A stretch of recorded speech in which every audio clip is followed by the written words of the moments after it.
एक पुरानी हवेली के दरवाजे पर तेज हवा दस्तक दे रही थी। झर झर की आवाज के साथ खिड़कियां खुलती और बंद होती और तभी एक दरवाजा अपने आप धीरे धीरे चरमराते हुए खुलता है। कभी कभी गांव की मिट्टी में सिर्फ इतिहास नहीं, एक अधूरी बद्दुआ भी दफन होती है। 12 साल बाद कोई लौट रहा है उस कहानी को फिर से शुरू करने।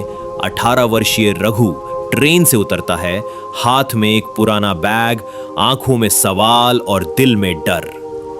12 साल पहले जब वो 6 साल का था, उसके माता पिता रहस्यमयी हालातों में मारे गए थे। उसके बाद वो शहर में रहने चला गया, लेकिन अब कुछ खींच लाया है उसे वापस।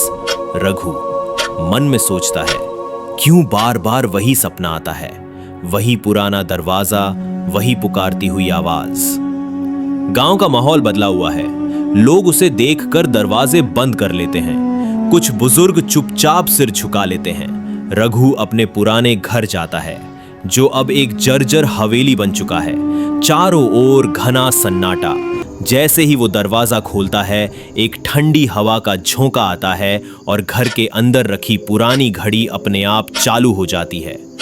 12 साल बाद पहली बार दीवार पर खून से कुछ लिखा होता है, अधूरी आत्मा अभी बाकी है। रघु चौंकता है, लेकिन जब वो दोबारा देखता है, दीवार एकदम साफ। रघु अगले दिन गांव के पुराने पुजारी से मिलने जाता है। पुजारी उसे देखकर चुप हो जाते हैं। पुजारी धीरे से, उस रात को याद मत कर बेटा, ब्रह्म पिशाच अब भी इसी धरती में कैद है।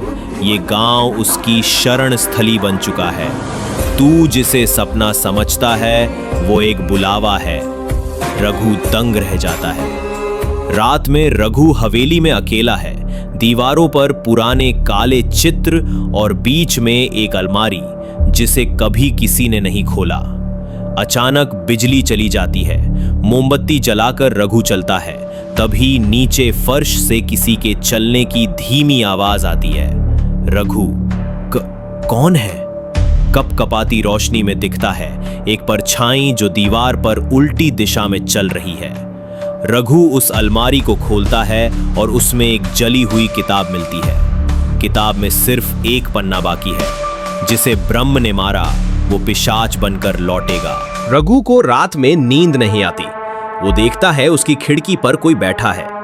वो पास जाता है, लेकिन कोई नहीं है। फिर अचानक उसकी खिड़की पर खून से एक हथेली का निशान उभरता है और फिर गायब हो जाता है। रघु डर कर पीछे हटता है और गिर जाता है। तभी एक धीमी फुसफुसाती आवाज आती है, अब तेरा समय शुरू होता है। सुबह रघु की आंख खुलती है। कमरे की दीवार पर खून से लिखा होता है, पहली मौत आज होगी। रघु चीखता है। जहां दूर से हवेली की छत पर एक काली परछाई खड़ी है, उसकी आंखें लाल और धधकती हुई। क्या रघु का वापस आना एक गलती थी? क्या ब्रह्म पिशाच अब फिर जाग चुका है? और ये पहली मौत किसकी है? जानिए अगले एपिसोड में।